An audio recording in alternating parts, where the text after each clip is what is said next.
علی بھائی اگلا سوال ہے، اہل تشیع کے ممبروں سے عموماً بڑے ذمہ دار علماء کی جانب سے بھی سیدنا عمر فاروق رضی اللہ عنہ کو نعوذ باللہ سیدہ فاطمہ سلام اللہ علیہا کے قاتل کے طور پر پیش کیا جاتا ہے، نعوذ باللہ من ذالک۔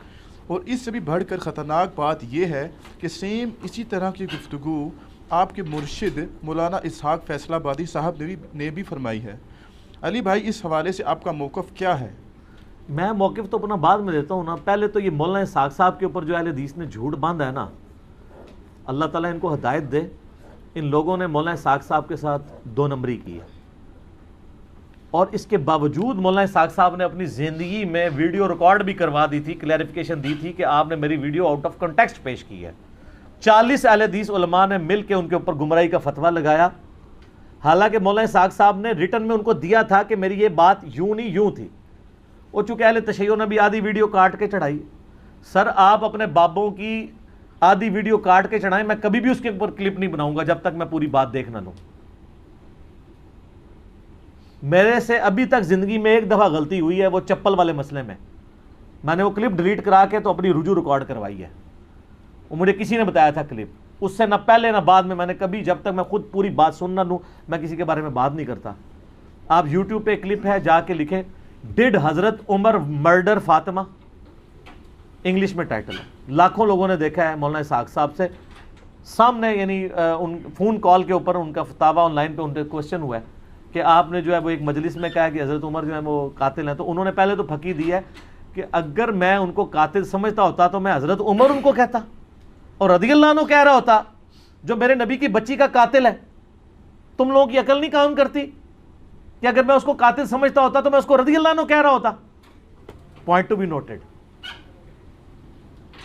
پھر انہوں نے کہا کہ بیسیکلی اس وقت یہ پرویز مشرف کا دور تھا جب وہ ناظم اور نائب ناظم ہوا کرتے تھے، تو وہاں پہ سنی شیعہ کنفلکٹ کو ختم کرنے کے لیے فیصل آباد سٹی میں ایک انہوں نے سیمینار کیا تھا، اس میں مولانا اسحاق صاحب کو بلایا، چونکہ مولانا اسحاق صاحب ہی تھے جو سنی شیعہ کے درمیان ایک کامن پرسنالٹی کے طور پہ ہیں جو اتحاد امت کی بات کر سکتے ہیں، باقی تو ہمیشہ وہ فرقہ وارانہ بات ہی کرتے ہیں، توڑنے کی، وہ جوڑنے والی تھی، کرنے والے تھے۔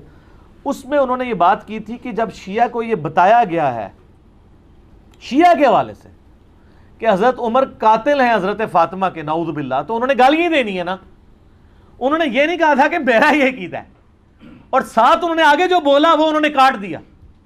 وہ ویڈیو وہ بھی لاکھوں لوگوں نے دیکھی ہے، پڑی ہوئی ہے، وہ آپ اوریجنل ویڈیو بھی دیکھ لیں بغیر کٹنگ کے۔ تو انہوں نے کہا سنیوں کو تو یہ بتایا گیا ہے کہ یہ دل و جان سے نبی کے جانثار تھے ابو بکر و عمر، تو انہوں نے تو شانیں ہی بیان کرنی ہے نا، تو یہ انہوں نے کاٹ دیا۔ تو انہوں نے تو یہ بات بھی کی تھی۔ پھر انہوں نے کلیئر کیا کہ میں حضرت عمر کو نعوذ باللہ سیدہ فاطمہ کا قاتل نہیں سمجھتا، نعوذ باللہ من ذالک، استغفر اللہ واتوب الیہ۔ انہوں نے کہا کہ یہ سنی اور شیعہ دونوں کو گمراہ کیا نا جس کتاب نے، سنیوں میں تو بہت کم لوگ ہیں، شیعہ میں زیادہ ہیں، چونکہ یہ سودا مصائب والا بکتا ہے۔ تو مولانا اسحاق صاحب اکثر کہتے تھے، اور میں بھی شیعہ سے کہتا ہوں، وحدت امت والی ان کی ویڈیو میں انہوں نے کہا ہے کہ پہلے اصول اور مبادی طے کریں، اور یہ جو آپ محرم کے دنوں میں مصائب بیان کر رہے ہیں نا، ان مصائب کی پہلے اسناد بیان کریں اپنے اصول شیعہ کی احادیث کی کتابوں میں سے، اصول حدیث کے اوپر، جب ثابت ہوں تو پھر بیان کریں، کہانیاں نہ کروائیں۔ جیسے وہ اگلے دن میں نے وہ کتاب پڑھی ان کی صلح حسن کے اوپر آئی ہے، ظہور احمد فیضی صاحب کی، بڑی بڑی پھکی دی تھی انہوں نے، خود بریلویوں کو۔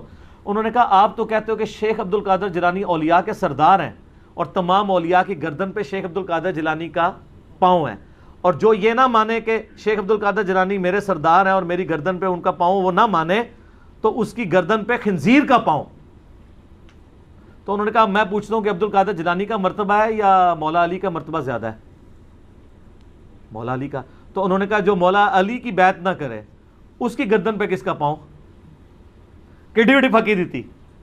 عبد القادر جیلانی نو جو نہ منے او دی گردن دے اوتے خنزیر دا پیر، تے جڑا مولا علی نو نہ منے ان کی خلافت سے بغاوت کرے اس کی گردن پہ کس کا پاؤں؟ خنزیر تو وڈی شے لبنی پینی ہے۔ یہ پھکی دی انہوں نے۔ تو یہ مجھے ایک ضمناً ایک مدنی لطیفہ یاد آ گیا تو میں نے بیان کر، یہ اوریجنل بات انہوں نے لکھی ہے بڑے دلائل کے ساتھ۔ اچھا، یہ جو سیدہ فاطمہ کے حوالے سے مولانا اسحاق صاحب نے کلیریفیکیشن باقاعدہ اس میں دی ہے کہ میں نہیں مانتا ہوں انہوں نے کہا مصائب جتنے بیان کرتے ہیں پہلے ان کی آپ سند ثابت کریں. اگر آپ اس کو ڈیپ ڈگ کریں گے دنیا کی جتنی کتابوں میں سیدنا عمر پہ یہ الزام لگایا گیا کہ وہ نعوذ باللہ حضرت فاطمہ کے قاتل ہیں، اس کی اصل ایک ہی سند ہے، ایک ہی کتاب ہے جس سے ساروں نے لی ہوئی ہے، اور وہ کتاب ہے سلیم بن قیس ہلالی کی. اردو میں ہم سلیم بولتے ہیں، یہ لفظ سلیم ہے عربی میں. یہ کہتے ہیں حضرت علی کے اصحاب میں سے تھا، تابعی تھا، ان کے ساتھیوں میں سے تھا. جب حجاج ابن یوسف نے شیعان علی کے اوپر ظلم کیے تو یہ چھپ کے ابان بن ابی عیاش کے گھر میں اس نے پناہ لی، پوری زندگی اس کے ساتھ رہا. مرتے مرتے یہ کتاب اس کے حوالے کی اور کہا کہ میں تو جا رہا ہوں، تو یہ کتاب امانت ہے تیرے پاس، امت تک پہنچانی ہے. اس کے بعد ابان بن ابی عیاش اس کتاب سے روایتیں بیان کرتا تھا. اب یہ نہیں پتا کہ یہ روایت اس کتاب میں لکھی بھی ہوئی تھی کہ نہیں، یہ وہ خود سے بیان کرتا تھا، کیونکہ ابان بن ابی عیاش خود کذاب ہے. کذاب بندہ اگر روایت بیان کر رہا ہو تو اس کی اتھینٹسٹی خود ہی ختم ہو جاتی ہے. ابان بن ابی عیاش وہ ہے جس کو صحیح مسلم کے مقدمے میں امام مسلم نے لکھا ہے کہ یہ کذاب جھوٹا راوی ہے. بلکہ دو تابعین تبع تابعین آپس میں ملاقات کرتے ہیں تو اور وہ اس کو بتاتا ہے کہ میں نے جو ہے وہ 1000 سے زیادہ حدیثیں ابان بن ابی عیاش سے سنی ہیں. اور وہ کہتا ہے پھر میں نے نبی الاسلام کی خواب میں زیارت کی تو آپ نے صرف 5 یا 6 حدیثوں کی تصدیق کی، باقی سب پہ آپ نے فرمایا میری حدیثیں ہی نہیں ہیں. ابان بن ابی عیاش کا یہ حال ہے. یہ 140 ہجری میں یا 146 ہجری میں فوت ہوا ہے. کذاب. یہ اس نے واقعہ گھاڑ کے بیان کیا ہے. دنیا میں جہاں بھی آپ کو واقعہ ملے گا نا، ابان بن ابی عیاش کے حوالے سے ملے گا اور وہ کہے گا جی مجھے جو کتاب ملی تھی سلیم بن قیس ہلالی کی اس سے. اور یہ نہ سمجھیے گا یہ صرف سنی سے کہہ رہے ہیں کذاب ہے. علامہ خوئی جو ہیں اہل تشیع کے وہ بھی کذاب سمجھتے ہیں اسے. شیعہ کے نزدیک بھی جھوٹا راوی ہے، لیکن یہ سودا چونکہ وہ ذاکرین نے بیچنا تھا، اور مجھے دکھ ہے بعض علماء بھی یہ سودا بیچ رہے ہیں شیعہ کے. ان کو تو کم از کم شرم و حیا کرنی چاہیے کہ اس کی سند ثابت بھی ہے کہ نہیں. پہلے تو سند کے ساتھ واقعہ ثابت کریں، اگلی بات تو بعد میں ہوگی. جب ایک چیز ثابت ہی نہیں ہے اور آپ وہ سودا بیچ رہے ہیں اور اتنی بڑی بات کر رہے ہیں، بالکل جھوٹا واقعہ ہے یہ. کوئی سیدنا عمر قاتل فاطمہ نہیں ہے، ورنہ مولا علی پوری زندگی کبھی بھی کمپرومائز نہ کرتے. مولا علی کو یہ حدیث نہیں پتا تھی، بخاری و مسلم دونوں میں حدیث ہے، فاطمہ میرے جگر کا ٹکڑا ہے، جس نے فاطمہ کو تکلیف دی اس نے مجھے تکلیف دی، اور جس نے فاطمہ کو قتل کیا ہو مولا علی اس کے ساتھ ہوں اور اپنی بچی کا رشتہ ام کلثوم کا اس کو دے دیں. اور یہ وہ چیز ہے جو شیعہ کی کتابوں میں موجود ہے. وہ تعویل کرتے ہیں کہ جی وہ زبردستی لیا تھا. انکاری کوئی نہیں ہے، ذاکرین انکاری ہو جائے، ذاکرین تو ہے ہی جاہل ہے نا، ان کے پاس تو علم ہے ہی نہیں ہے. حضرت عمر چاہتے تھے میری اہل بیت کے ساتھ نسبت کام آئے مجھے قیامت الدن، تو حضرت علی سے ان کی بچی کا رشتہ مانگا.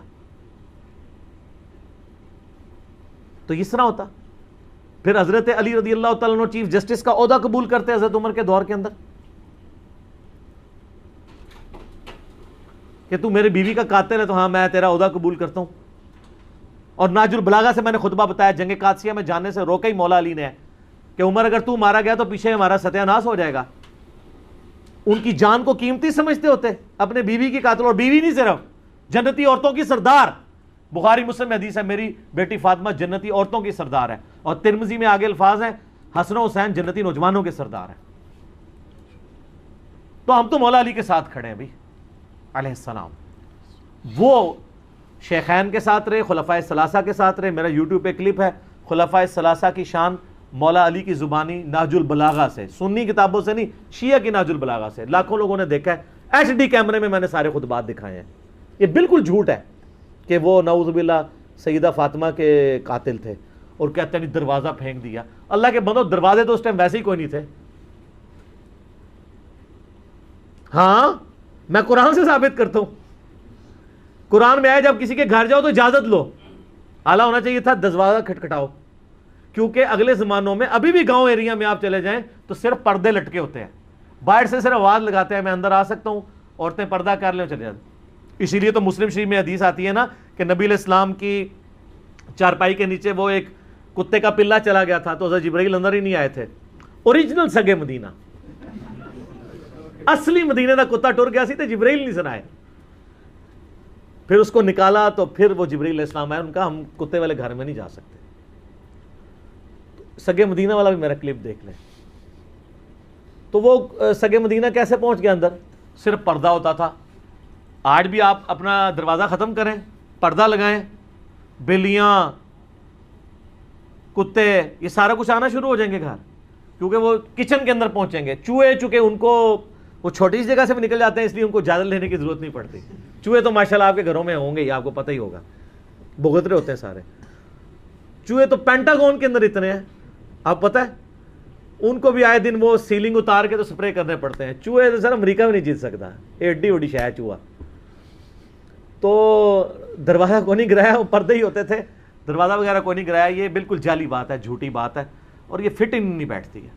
باقی ایک اس میں عرض کر دوں خطرناک بات. المصنف ابن ابی شیبہ میں ایک روایت ہے کہ حضرت علی کے گھر میں خلافت کے حوالے سے مشورے چل رہے تھے، اگرچہ حضرت ابوبکر صدیق کو وہ ایک حادثاتی طور پہ سقیفہ بنی ساعدہ میں خلیفہ چن لیا گیا. تو اس روایت میں آتا ہے کہ حضرت عمر آئے اور سیدہ فاطمہ کے گھر کے باہر کھڑے ہو کے انہوں نے کہا، اے فاطمہ آپ رسول اللہ کی بیٹی ہیں اور ہمیں دنیا میں رسول اللہ کے بعد سب سے بڑھ کر عزیز ہیں، لیکن مجھے پتہ چلا ہے کہ یہ زبیر اور علی اور انصار مدینہ آپ کے گھر میں مشورے کرتے ہیں آ کے خلافت کے حوالے سے، جبکہ آپ کو پتہ ہے کہ حضرت ابوبکر کو خلیفہ چن لیا گیا ہے.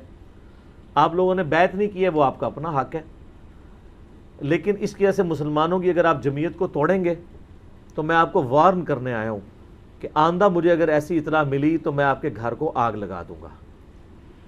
یہ روایت ہے المصنف ابن ابی شیبہ میں. اس سے بڑی بدبختی یہ ہے کہ بعض سنی علماء اس حدیث کو صحیح بھی سمجھتے ہیں. ہمارے جہلم شہر میں نا شیخ زبیر علی زئی صاحب کے نافرمان شاگرد غلام مصطفیٰ ظہیر صاحب حفظہ اللہ تعالی من الجنت والناس، انہوں نے باقاعدہ السنہ رسالے میں اس حدیث کا دفاع کیا ہے.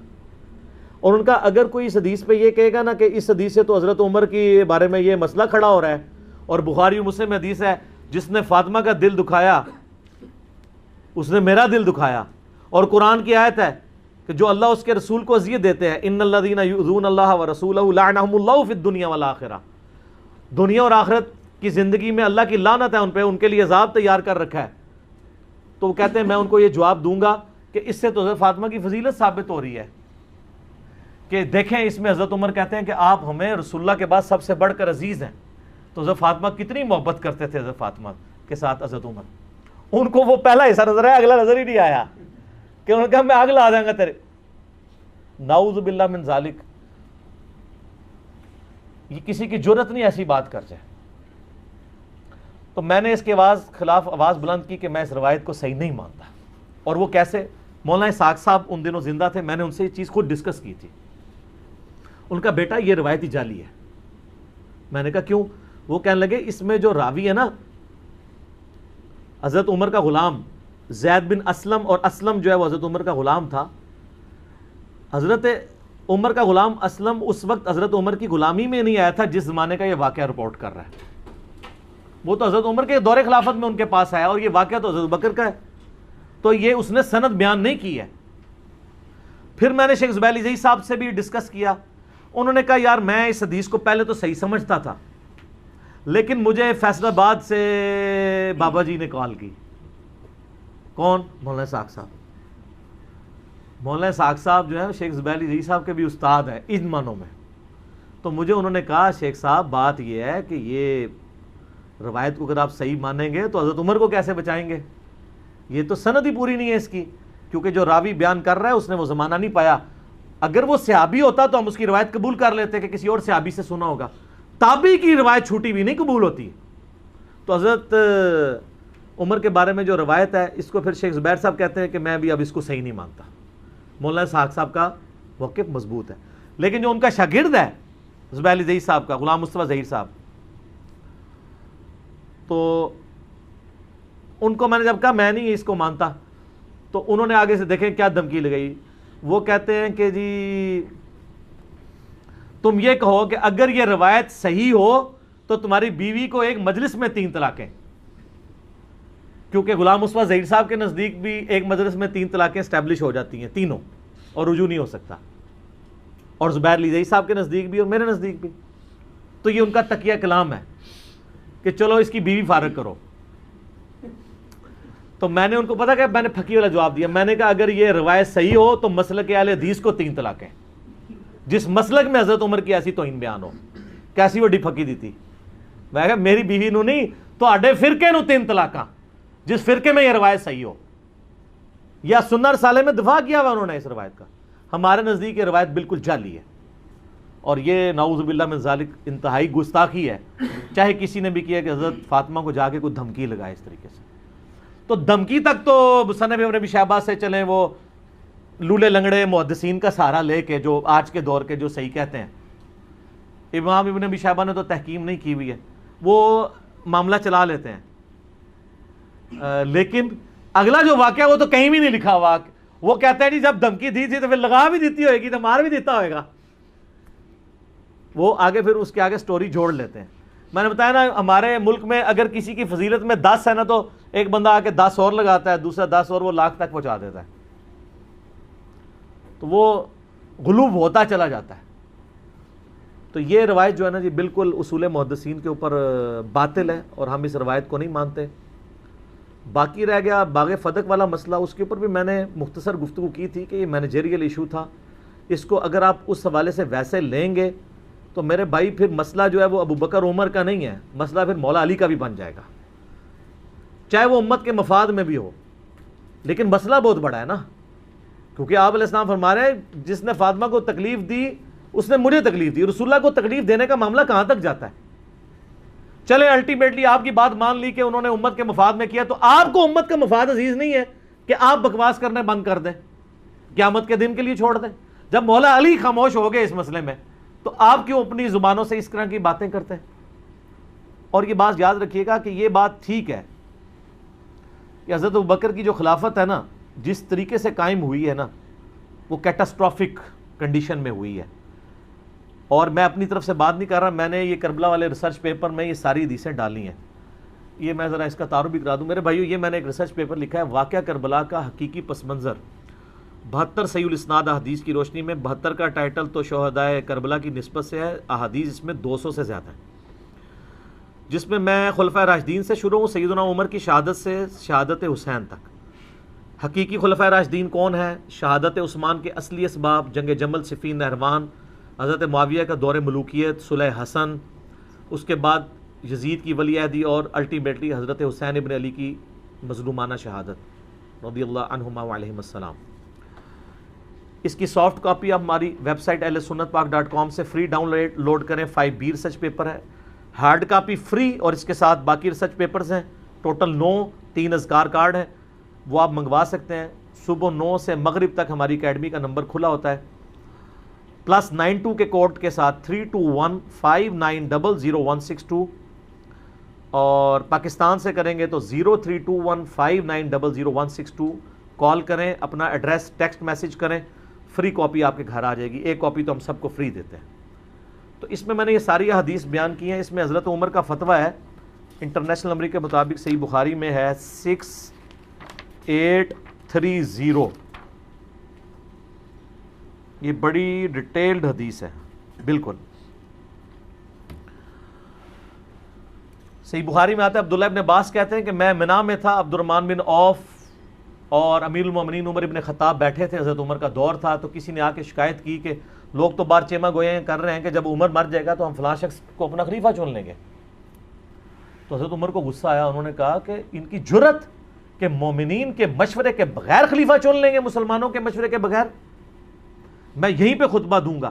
تو عبد الرحمن بن عوف نے کہا امیر المومنین یہاں پہ تو ہر طرح کے لوگ آئے اور ابھی یہ بات پھیلی بھی نہیں، آپ واپس جا کے مدینہ شریف میں خطبہ دیجیے گا سینئر صاحب کو. اور اس پہ میں اکثر کہتا ہوں کہ اگر یہ یوٹیوب پہ بات آئی ہوتی نا، حضرت عمر کا یوٹیوب پہ کلپ چڑھتا، ظاہر ہے سپر پاور چیلنج ہو رہی تھی. آپ دیکھتے ہیں ذرا سا مسئلہ ہوتا ہے، ٹرمپ کا ٹویٹ آ جاتا ہے، وہ پھر پینٹاگون میں بیٹھ کے بات نہیں کرتا، وہ ٹویٹ کرتا ہے کہ سارے کان کھول کے سن لو. تو حضرت عمر واپس آئے، بخاری کے الفاظ ہیں، انہوں نے مدینہ شریف میں خطبہ دیا. ابن عباس کہتے ہیں کہ میں اس خطبے میں ایسا تھا کہ میرا گھٹنا حضرت عمر کے ممبر کے ساتھ جڑا ہوا تھا. تو انہوں نے کہا یہ جو لوگ اس طرح کی باتیں کر رہے ہیں اور پلی یہ لے رہے ہیں کہ حضرت ابو بکر کو بھی تو بغیر مشورے کے چن لیا گیا تھا. تو انہوں نے کہا ہاں ایسا ضرور ہوا تھا، لیکن حضرت ابو بکر کی خلافت کو کوئی مستقبل کے لیے دلیل نہ مانے. یعنی حضرت عمر خود بھی مانتے تھے کہ وہ اس طریقے سے نہیں چنا جانا چاہیے تھا. اور پھر تم میں سے کون ابو بکر جیسا ہو سکتا تھا؟ اس وقت حالات ایسے بنے کہ ہمیں مجبوراً ایسا کیا گیا. حضرت عمر کو حضرت ابو بکر نے نامزد کیا، لیکن وہ کئی ہفتے مشورے چلے ہیں. اس کے بعد تو حضرت عمر نے تو 6 رکنی کمیٹی بنائی ہے. پہلے بھی مشورے سے ہوا ہے، دھونس کے ساتھ نہیں ہوا. تو حضرت عمر نے کہا کہ اگر کسی نے یہ کام کیا اور کسی کو اس طرح کا خلیفہ چنا تو اس کا انجام قتل و غارت ہوگا. یعنی وہ خلافت اسٹیبلش ہی نہیں ہوگی. ہم یزید کی خلافت کو اسٹیبلش ہی نہیں مانتے. ہمیں کیوں آپ کہتے ہیں حضرت حسین نے خروج کیوں کیا؟ ہم اسے قیام مانتے ہیں، اس لیے کہ اس کو خلافت کو اسٹیبلش ہی نہیں مانتے. ایک عورت ایک خامد کے عقد میں نہیں آئی ہے تو وہ خامد نکاح سے پہلے اپنی بیوی کو خامد کے فضائل سنا سکتا ہے؟ جب بنے گی پھر دیکھی جائیں. ایک خلیفہ کی خلافت اسٹیبلش ہی نہیں ہوئی ہے، دھونس اور بدماشی کے ساتھ ہوئی ہے. اس میں نے درجنوں حدیث بخاری مسلم سے کوٹ کی ہیں. تلوار کے زور کے اوپر بیعت لی گئی ہے، وہ تو اسٹیبلش ہی نہیں ہوئی ہے. وہ سقیفہ بنی ساعدہ کی حدیث بھی بخاری مسلم میں ہے، جس کی طرف حضرت عمر نے اشارہ کیا. بڑی لمبی حدیث ہے. یعنی سیدنا ابو بکر عمر بیٹھے ہوئے تھے، نبی الاسلام کی یعنی میت، تو لوگ سب رو رہے تھے. تو ایک بندہ آگے بتاتا ہے کہ جی وہاں تو سقیفہ بنی ساعدہ کے اندر تو سعد ابن عبادہ کو لوگ خلیفہ بنانے لگے انصار میں سے. حالانکہ انہوں نے کہا کہ یار یہ کوئی موقع ہے ہم ایسا کریں.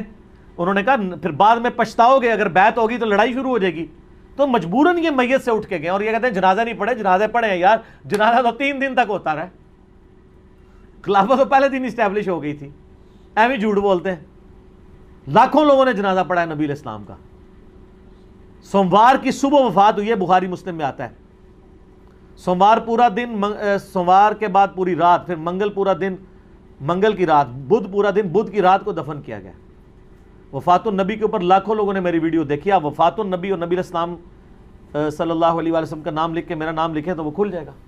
اچھا، وہاں پہ سعد ابن عبادہ کی لوگ بیعت کرنا چاہ رہے تھے. اب ظاہر ہے بخاری مسلم کی حدیث ہے خلافت صرف قریش میں رہے گی. حضرت عمر نے کہا کہ میں نے ارادہ کیا کہ میں یہاں پہ خطبہ دوں، اور میں دماغ میں پورا مضمون میں نے بنایا ہوا تھا. تو جب میں بولنے لگا حضرت ابوبکر نے مجھے چپ کرا دیا، کیونکہ حضرت ابوبکر کو پتہ تھا کہ حضرت عمر جذباتی ہیں، مسئلے کو مس ہینڈل کر دیں گے. ان کا تم چپ کر جاؤ. پھر حضرت ابوبکر نے بڑے پازیٹیو انداز میں انہوں نے کہا انصار مدینہ، تم نے تو رسول اللہ کو یہاں پہ دعوت دی اور تمہاری مدد سے یہ سب کچھ ہے، یہ تمہاری برکات ہیں. تم ہمارے وزیر کے طور پہ رہو گے جیسا کہ نبی علیہ السلام کے وزیر کے طور پہ تھے. اور نبی علیہ السلام قریش میں سے ہیں اور عرب کا ماحول قبائلی ہے. اگر قریش میں سے خلیفہ نہ چنا گیا تو باقی قبائل اس کو خلیفہ ہی نہیں مانیں گے.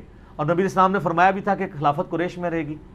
تو پھر انصار میں سے خود لوگ کھڑے، انہوں نے کہا واقعی رسول اللہ قریش میں سے تھے، لہذا قریش میں سے کسی کو خلیفہ ہونا چاہیے.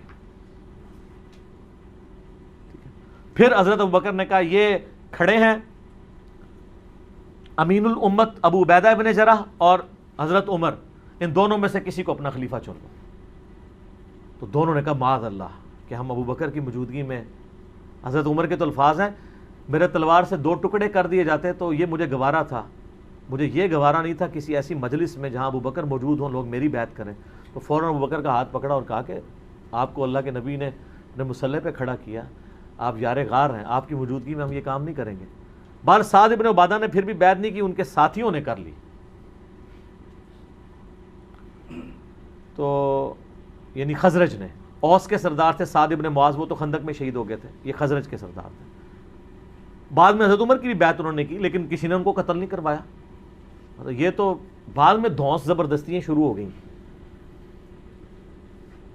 تو ملوکیت کے اندر حضرت علی نے بھی نہیں کیا تھا خوارج کو. جب وہ حضرت علی کے فوجیوں کو قتل کرنا شروع ہوئے تو ایز اے لاسٹ ریزارٹ جن لوگوں نے جتھا بنایا، چاہے خوارج ہوں چاہے جمل ہو صفین، وہ جتھا بنانے کے اوپر ہوا تھا ریٹ آف دی گورنمنٹ کو چیلنج کرنے پہ. اب بخاری مسلم کے آگے الفاظ ہیں کہ جب یہ بیعت ہو گئی تو پھر 6 مہینے تک حضرت علی نے بیعت نہیں کی. حضرت علی کے دل میں یہ دکھ تھا کہ انہوں نے مجھے کیوں نہیں مشورے میں شامل کیا، ہم اہل بیعت ہیں. ان 6 مہینوں میں حضرت فاطمہ بھی بیمار ہوئیں، فوت ہو گئیں۔ حضرت فاطمہ کی شہادت کے بعد، جس کو شیعہ شہادت کہتے ہیں، ہم اسے وفات کہتے ہیں، لیکن ہم ان کو شہادت بھی سمجھتے ہیں، کیونکہ مسلم میں حدیث ہے اگر کسی کے دل میں شہادت کی تمنا ہو، اس سے اپنے بسترے پہ بھی موت آئے، وہ شہیدی ہے۔ ان معنوں میں شہادت کہہ رہا ہوں، ویسے نیچرل ڈیتھ ہوئی ان کی۔ سیدنا علی نے پیغام بھیجا حضرت ابوبکر کی طرف۔ اس حدیث میں آتا ہے بخاری مسلم کی کہ لوگ جب تک فاطمہ زندہ رہیں تو حضرت علی کے ساتھ پھر بھی کچھ تعلق تھا، بعد میں لوگوں نے آنکھیں ماتھے پہ رکھنا شروع کر دیں۔ حضرت علی نے حضرت ابوبکر کو پیغام بھیجا کہ میرے گھر آئیں۔ آپ نوٹ کریں کہ امت کے امام ہیں اس وقت حضرت ابوبکر، خلیفۃ المسلمین ہیں، اور ایک عام شخص کہہ رہا ہے کہ مجھے آگے گھر ملے۔ وہ عام بندہ نہیں تھا، حضرت ابوبکر کو بھی پتا تھا یہ خلیفت نبی صلی اللہ علیہ وآلہ وسلم کے قریبی اہل بیت ہیں، اور میں خلیفت اور رسول ہوں، اس کا یہ مطلب نہیں ہے کہ میں اہل بیت سے اوپر ہو گیا ہوں۔ وہ آگے، اور حضرت علی نے کہا کہ دیکھنا عمر کو ساتھ نہیں لینا۔ یہ حضرت عائشہ روایت کر رہی ہیں، پوری حدیث بخاری مسلم میں، اور حضرت عائشہ کہتی ہیں کہ حضرت علی ناپسند کرتے تھے کہ عمر کو لایا جائے، کیونکہ حضرت عمر جذباتی تھے، اس وجہ سے، یہ نہیں کہ ویسے کوئی دشمنی تھی۔ تو حضرت عمر نے کہا میں آپ کو نہیں جانے دوں گا۔ ہائے ہائے، حضرت ابوبکر کہتے ہیں کہ واللہ رسول اللہ کے گھر والوں سے مجھے کوئی نیگیٹو امید نہیں ہے۔ ظاہر ہے اس زمانے میں آپ بلا کے کسی کو قتل کر دیں تو ختم۔ آج والا صاحب تو نہیں تھا کہ ایک وزیر اعظم ماریں گے تو اسی پارٹی کا دوسرا وزیر اعظم بن جائے گا، وہاں تو خلیفہ کا مطلب خلیفہ تھا۔ آپ صلی اللہ علیہ وآلہ وسلم کے اہل بیت کے ناطے حضرت ابوبکر نے پروٹوکول دیا، اور حضرت ابوبکر صدیق رضی اللہ تعالیٰ عنہ خود مولا علی کے پاس آئے ان کے گھر میں۔ آپ اندازہ کریں، ٹھیک ہے۔ اور حضرت ابوبکر کی حدیث بھی ہے صحیح بخاری کے اندر کہ محمد صلی اللہ علیہ وآلہ وسلم کے قرب کو ان کے اہل بیت کے قرب میں تلاش کرو۔ اور اس حدیث کو امام بخاری حضرت حسن و حسین کے چیپٹر میں لے کے آئے ہیں، امہات المومنین کے چیپٹر میں نہیں لائے۔ پوائنٹ ٹو بی نوٹڈ، حالانکہ وہ بھی اہل بیت ہیں، لیکن انہوں نے اہل بیت سے مراد حسن و حسین کو لیا۔ تو حضرت ابوبکر کے دل میں تو پھر قدر تھی نا اہل بیت کی۔ جب پہنچے تو پھر سیدنا علی رضی اللہ تعالیٰ عنہ نے کہا کہ اے ابوبکر، اللہ نے جو آپ کو ہم پہ فضیلت دی اس امر خلافت میں، ہمیں آپ سے کوئی حسد نہیں، لیکن اہل بیت رسول کے ناطے صلی اللہ علیہ وآلہ وسلم کیا ہمارا یہ حق نہیں تھا کہ آپ ہمیں اس مشورے میں شامل کرتے؟ بس اتنی بات کی تو حضرت ابوبکر نے رونا شروع کر دیا۔ کیا مطلب؟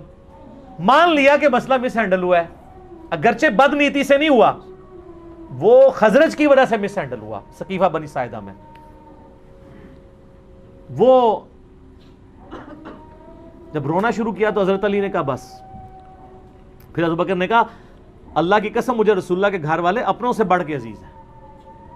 واہ، حضرت علی کی بھی آگے دیکھیں للہیت۔ حضرت علی اس وقت بھی کہہ سکتے ابو بکر میں بیعت کرتا ہوں، جاؤ باہر جا کے اناؤنسمنٹ کر دو، نہیں، جو اوپن فتنہ تھا اس کو اوپنلی دبایا اور کہا کہ میں ظہر کے بعد اعلانیہ پبلکلی مسجد نبوی میں آپ کی بیعت کروں گا تاکہ کسی کو وہم باقی نہ رہے۔ بخاری مسلم کے الفاظ ہیں، ظہر کی نماز کے بعد حضرت ابو بکر ممبر پہ چڑھے، خطبہ دیا اور حضرت علی کی بیعت میں ڈیلے کی وجہ بیان کی، اور اس کے بعد حضرت علی ممبر پہ چڑھے اور انہوں نے حضرت ابوبکر کے فضائل بیان کیے۔ حضرت ابوبکر نے حضرت علی کے فضائل بیان کیے اور حضرت علی نے حضرت ابوبکر کے، اور پھر کہا کہ میں بیعت کرتا ہوں۔ اور اس حدیث کی کنکلوژن ان الفاظ پہ ہوتی ہے کہ پھر سارے مسلمان حضرت علی سے خوش ہو گئے، ٹھیک ہے۔ لیکن ان 6 مہینوں میں کسی نے تلوار کی دھونس پہ حضرت علی سے بیعت نہیں لی ہے، اس لیے کہ انہوں نے پارٹی جتھا نہیں بنایا۔ لیکن آپ ملوکیت کے دور میں آ جائیں، یزید کے ابا جی نے اپنی زندگی میں زبردستی بیعت لی اپنے بچے کے لیے، حالانکہ خود زندہ ہے۔ ایک بار میں 2 خلیفوں کی بیعت ہو بھی نہیں سکتی کہ میں جب مروں گا تو یہ ہوگا۔ صلح حسن سائڈ پہ رہ گئی جس میں یہ طے تھا کہ امت کو شورا پہ چھوڑو گے، تو یہ فرق ہے۔ حضرت عثمان کو دیکھ لیں، 300 بندوں نے 40 دن تک گھر کا گھیراؤ کیا ہے، کسی کو قتل نہیں کروایا۔ الٹا صحیح بخاری میں 695 نمبر حدیث ہے، صحابہ پوچھ رہے ہیں کہ نماز کیسے پڑھیں ہم ان کے پیچھے، مسجد پہ انہوں نے قبضہ کر لیا۔ انہوں نے کہا نماز تو مسلمانوں میں نیکی کا کام ہے، نیکی کے کاموں میں ان کا ساتھ دو، برائی سے الگ رہو، انہی باغیوں کے پیچھے نماز پڑھو۔ امام بخاری نے باب باندھا ہے باغی اور بدتی کے پاس پیچھے نماز پڑھنے کا حکم۔ حضرت عثمان کی خلافت سٹیک پہ ہے، پھر بھی حضرت عثمان کہہ رہے ہیں کہ نہیں، اولو العلم قائما بالقسط، میرا انکار کیا نا تو اسلام سے نہیں نکل گئے، نمازیں ان کے پیچھے پڑھو. اور تو ہنو کہانی کرائی گئی ہے کہ یہ کوئی یہودی سازش تھی. تو حضرت عثمان کہتے تھے یہودیوں کے پیچھے نمازیں پڑھو. یہ آپ ذرا شہادت عثمان کے جعلی نہیں اصلی اسباب بخاری مسلم کی روشنی میں اس میں پڑھیں گے نا اس پمفلٹ میں تو آپ کو پتہ چل جائے گا. تو بات کہاں سے کہاں چلی. مولا علی ابو بکر کے ساتھ بھی رہے، عمر کے ساتھ بھی رہے، عثمان کے ساتھ بھی رہے رضی اللہ عنہم اجمعین وعلیہم السلام اجمعین.